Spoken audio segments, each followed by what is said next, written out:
Mr. Andrew Tate. Who is he? I barely know. I've only seen him around the place maybe the last few months. He was another figure that the usual outrage mobs were getting angry about for being misogynistic. Slight detour. Misogyny and misogynistic were and are words that have been used for a long time. However, they got thrust into the spotlight by Australia's first female Prime Minister, Julia Gillard, when she delivered a speech to Parliament kind of aimed at the opposition leader, Tony Abbott, about being misogynistic and misogyny this and misogyny that. So, a certain crowd grabbed that word and it's now a buzzword. So when I saw that, or when I see that in titles around this man, Andrew Tate, I am a little bit skeptical, and I was a little bit skeptical because now, in case you hadn't noticed, you can't say anything. They claim it as a dog whistle or read between the lines of what that person meant. And so I walked into it, he probably said something slip of the tongue. But I have seen that he does make controversial topics a point, and to keep delivering them in a way that's abrasive and quote unquote offensive, and just doesn't really draw people in. So as we all know, you don't catch flies with vinegar or something, that's saying. And I think sometimes he has some decent points, they just aren't delivered well. And they're not delivered well because they don't have to be delivered well. He is very, very well off. He is very, very famous. As said the other day in a tweet, which I'll discuss, he owns 33 cars. He is, I just found this out because I saw a highlight reel, he is a freaking good kickboxer. And his record is quite good. It's really good. And then I found out he was a contestant on Big Brother in the UK, and there was something that happened with him and another female contestant, and he claims it was edited to make it more outrageous and to get more clicks and to make him look bad. So that's kind of how he got famous, I think. And now, the last few months, or whatever that I've been paying attention, he seems to be sort of like a life coach and telling men and women how, in his opinion, things should be. I think a lot of what he says makes sense, and I think a lot of it could be quite useful to people growing up today and to the way people conduct their lives. However, the way he delivers it is so abrasive that people can't really even get past that to be able to get to the meat of what he's saying, to be able to deconstruct it or take something on board or sort of understand what he was meaning.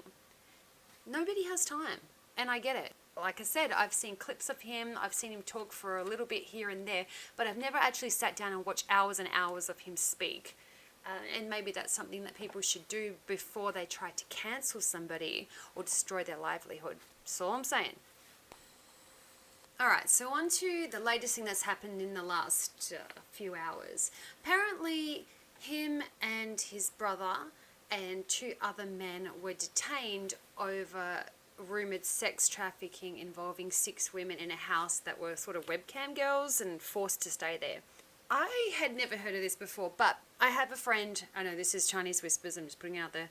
I have a friend that's very much into self-improvement and becoming better and whatever else, and I was talking to him about it, and he was saying to me that this sounds familiar. He could have sworn that it happened a few months back and then it was all sorted and dropped because there was enough information or it was a mistake or something. I am yet to check that out because everything down my newsfeed and it's full of him getting arrested. Here's the raid footage, here's this, here's that. So I'm not exactly sure what happened. Also, I thought I'd jump on this real quick because I've just seen a bunch of articles coming out from places that I don't recognize, so news sources that I don't know, saying that he wasn't arrested for that he was swatted. And one of them even seems to have a quote from him, which again, I do not know if it's real. I don't know what's going on, but this quote was what I saw on some of these news sites. This is apparently attributed to Andrew Tate upon his release. Yeah, I was not arrested. So what happened is I suffered from a case of swatting.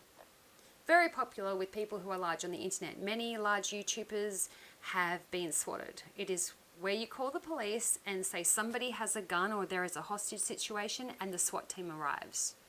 Again, not sure, it just came out from a bunch of news sources that I do not recognize. However, it sounds about right. I mean, swatting's all the rage now. It's happening to a bunch of streamers, very popular ones. I guess we'll see what that's about. But before I finish up on Andrew Tate today, I just wanted to say that the timing is quite weird, and I hate mainstream media, and if you've ever read anything of mine, you know that. I do not believe them for a second. I think that whenever mainstream media is really, really pushing something, you need to look in the opposite direction, because there is a story that they are trying to distract you from. Number one.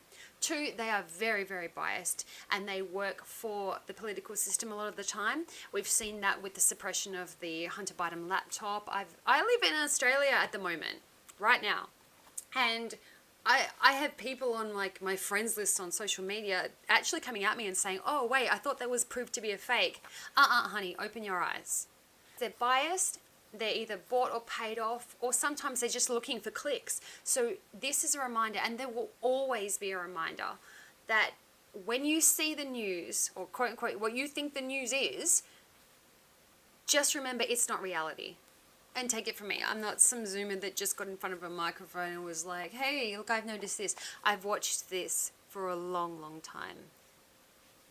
The mainstream media is utter crap. You need to be careful every time you digest that. Like I said, I haven't been paying attention to Andrew Tate that long. From what I've seen, there have been people cashing in on his name, doing YouTube videos, man on the street type setups, where they go up to a group of women and they say, hey, what do you think about Andrew Tate? And one of them will be like, oh, actually, I think he's a bit of a misogynist. Don't like him. Don't like him. Why? Oh, I don't know. I haven't really watched anything. It's just one of those types of figures where he's polarizing and controversial if you've heard about him and not necessarily watched a great deal of his content. And that means that predominantly your education about this person came from the mainstream media, and that should ring warning bells. And I don't know, I just kind of think it's a little bit strange how he goes after one of their main agenda pushing little darlings, and then this suddenly happens. I don't know, maybe if it really was swatting, someone was doing it on behalf of Miss Greta's honour. Or maybe the mainstream media just got tired of him going after people and taunting and generally owning people, and she was the last straw. So maybe the mainstream media had to reiterate that they can pull strings at any time and rehash something that someone had been accused of previously. Again, I do not know. I don't know enough about him. I don't know enough about this whole situation. But this is just what I found out recently, and the rumoured release and all the rest of it, and I thought you should know. Which brings me to just discussing the fact that if you've paid attention to social media or mainstream media in the last 48 hours right before this Romanian arrest thing, he was taunting, the weather potato, and she ended up saying to him, yeah, you feel free to sort of give me that list that you were saying about your 33 cars with a lot of emissions escaping. Here, email it to me at smalldick@getalife.com or something. Which I failed to see how that's an own, because she just said that that's her email address. But okay, I just saw how mainstream media has framed it and said, oh, Greta claps back, Greta owns misogynist Andrew Tate, and all these articles are sort of saying that he got owned because his next reply to that was to say, how dare you? How dare you? Which is pretty good. And it's him, it's captioned above a picture of him sitting on his private jet. And I guess all his emissions flying out the back somewhere.